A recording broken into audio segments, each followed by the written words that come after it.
We are pleased to welcome once again with us Assemblywoman Holly Schepisi from the 39th Legislative District up in beautiful Bergen County. Assemblywoman, how are you? I'm doing well, thank you. You're coming to us from your legislative office. I am. Different than the studio. Yeah, well, we'll see you in the studio again soon. Hey, can we just get right into some policy issues? Absolutely. Okay, so we're taping on the 22nd of September. This will be seen before and possibly after, but let's focus on before. Mail-in voting. The president has said fraudulent, thousands of pieces of mail are going to people who are dead, who already voted. God knows what's going on. It's fraud. Mail-in voting, your thoughts are? Well, unfortunately, New Jersey may be one of the only states that actually proves some of the president's comments correct. Unfortunately, we are a state that has had quite a significant problem over the years with fraudulent voting, particularly on the vote by mail stuff. We just saw it in Paterson, we've seen it in Hoboken, we've seen it in Elmwood Park, we've seen it in a lot of communities around us. I believe in an election such as this, anybody who wants to safely vote by mail should absolutely have that ability to do so.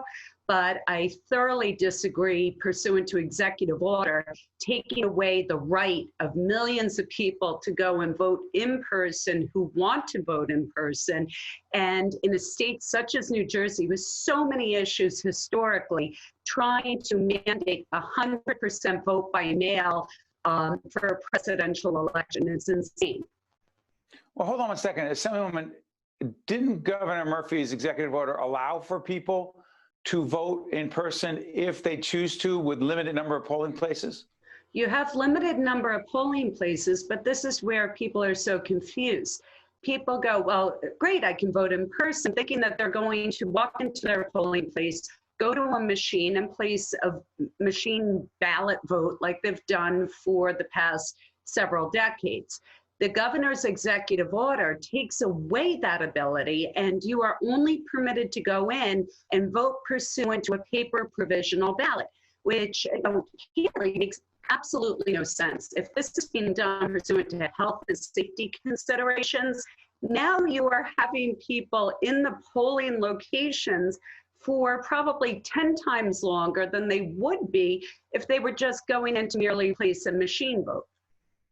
Okay, by the way, if there's any audio issues, it's because producing remotely, obviously we're at the mercy of the internet, so I just want to apologize up front for that, but the content is as compelling as ever with the Assemblywoman. Assemblywoman, let me ask you this. Governor Murphy's budget, not going to try to predict how the vote's going to go down in the legislature as we do this program. I believe the budget has to be struck by the end of October. That's, we are actually, from what I've been told, we're voting on it this upcoming Thursday for end of September. Okay, for end of September, my bad. So it's the beginning of October is this new fiscal period, if you will. But the governor has argued that, once again, we need a millionaire's tax. It appears that the Senate President, Steve Sweeney, who will be interviewing today as well, he's actually on this program and with you. People have already heard what he's had to say. He's on board, apparently. And a lot of it is because there's a rebate that's going to be going to people. I believe it's $500 to certain families. It may be a lesser amount to other families. I'm not sure, depending upon income. But Sweeney and others who have resisted the millionaire's tax say, you know what? If there's going to be a rebate next summer for people, I'm all in with or at least I'm in for the millionaire's tax. It makes sense, you say? Of course they're all in, because they're essentially giving the people of New Jersey, right before their own election, $500 as some sort of big reward. It's nonsense once again. Here we are in a situation, and candidly, look, the governor told the people of New Jersey, I'm going to raise your taxes, and boy, has he kept that promise. Rather than cut spending, rather than eliminate any sort of governmental waste, rather than implement any of the programs that we have suggested, which would have ensured that we saved billions of dollars, he's increased spending by billions and billions and billions of dollars each year that he's been in office. Our tolls just went up. Our gas tax just went up again. They did a new multi-billion-dollar borrowing plan in which, if they can't pay it, in addition to all these other taxes, we now have a statewide new property tax that could be implemented. And the governor's out there announcing initiatives like baby bonds, where it's one of the most inane things I've ever heard of, where we're going to go and give everybody in the state of New Jersey who has a baby a $1,000 bond, while we're borrowing money, paying interest on that borrowed money that would cost the taxpayers of the state about $86 million in interest over the life of the bonds. Issue these bonds that will only accrue interest of maybe $21 million with a net deficit of over $60 million. And that's the sort of stuff that the people of the state of New Jersey need to be educated about. We keep hearing millionaires tax. We keep hearing, oh, let the rich pay. What people don't know is that in New Jersey, we already have a graduated tax in which millionaires are paying significantly more. So but this would increase it by less than 2%. I'm sorry for interrupting, Assemblywoman. It would only increase the millionaires tax for people who earn between $1 million and $500 million a year by a little less than 2%. Yeah, but it's a total cumulative tax of 10.75%, which is one of the highest taxes in the entire nation. Do you think we're going to lose those millionaires? What was that?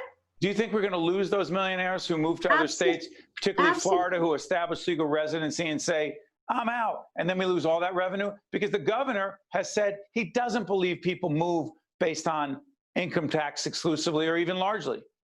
Well, I don't know if the governor's been taking a look at the outmigration of this state, but it's already proven that people are leaving New Jersey en masse. We are one of the states with the largest exodus rate in the entire country. So you don't buy it. You think we're going to lose those people. But I'm going to ask you this. Yeah. The idea of the borrowing, the fact that the Supreme Court in New Jersey has allowed the governor to borrow, doesn't that say, Assemblywoman Schepisi, by the way, we're on with the state Assemblywoman Holly Schepisi, who served in the legislature for how long, Holly? Gosh, I'm losing count. It seems like dog years. No, it doesn't. Don't say that. It's been a few years. So she understands the state's economic situation. She's had to vote on these things. But what would you say that to those who say the Supreme Court and others have allowed the governor to borrow like this because of this global pandemic, because of this horrific situation that put the state in a terrible economic circumstance, and we have to borrow in order to pay our bills and pay state employees and their pension, et cetera? Well, first off, with respect to, I disagree with the state Supreme Court's decision. They actually gave a very inconsistent opinion based upon just an opinion they gave several years ago. We have been ruled by executive order now since March. Executive orders in the state are supposed to be a short-term measure. And a lot of the financial issues that we're currently in have been self-inflicted. The governor chose to pick and choose winners and losers of industry. He chose to keep small businesses closed well past the time frame that he should have. He chose to keep restaurants that employ 500,000 people in the state and are responsible for significant revenue in this state closed well past the time that he should have. He was trying to be cautious, he said, Holly. We flattened, okay, so the entire thing behind the executive orders was to flatten the curve. If you look at the numbers, we flattened the curve back in early June. We are now approaching October. As we sit here today, in a state with almost 10 million people, total number of hospitalizations, 417. Total number of patients on ventilators in a state with almost 10 million people, 34. Total number of patients. Assemblywoman. But what about if the potential, the twin pandemic, if you will, or the flu season together? Listen, we hope that doesn't happen. I'm knocking on wood. But that's now. Shouldn't we also be planning for a worst case scenario? Well, we can plan for worst case scenario. That doesn't mean that we give over our legislative authority. to one person to rule indefinitely for years pursuant to executive order. I think it's really important to see the decision that just came down in Pennsylvania, and I'll read it because I think it's great. The judge in Pennsylvania said the governor's efforts to slow the spread of the coronavirus were undertaken with the good intention of addressing a public health emergency. But even in an emergency, the authority of government is not unfettered. In an emergency, even a vigilant public may let down its guard over its constitutional liberties, only to find that liberties once relinquished are hard to recoup, and that restrictions, while expedient in the face of an emergency situation, may persist long after immediate danger has passed. And that's 30 what's seconds. going What do you on. take from that? I take that the executive authority, the executive power that the governor is utilizing is at this point well beyond any sort of public emergency that should have allowed an executive order power to continue. He has control of the Senate and the Assembly in the state of New Jersey.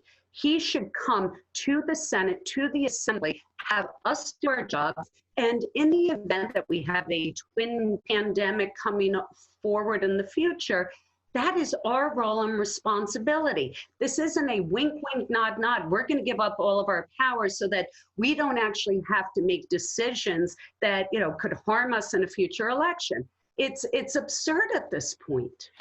This has been Assemblywoman Holly Schepisi from the 39th Legislative District. Holly, thank you so much for joining us. We want to thank everyone for listening and watching us right now, and we will see you next time. Thank you. State of Affairs with Steve Adubato is a production of the Caucus Educational Corporation. Funding has been provided by Gibbons PC, New Jersey Institute of Technology, Horizon Blue Cross Blue Shield of New Jersey, PSE&G, Operating Engineers, Local 825, the New Jersey Education Association, NJM Insurance Group, St. Joseph's Health, and by these public-spirited organizations, individuals, and associations committed to informing New Jersey citizens about the important issues facing the Garden State, and by Employers Association of New Jersey. Promotional support provided by ROINJ and by Insider NJ. Being a kid is all about playing, laughing, and having fun. Doing what they do best, from rolling in leaves to building a snowman. But when illness or injury slows your little one down, you want the best pediatric care possible. Turn to the experts at the St. Joseph's Children's Hospital to get your superhero feeling super again. St. Joseph's Health, helping kids be kids.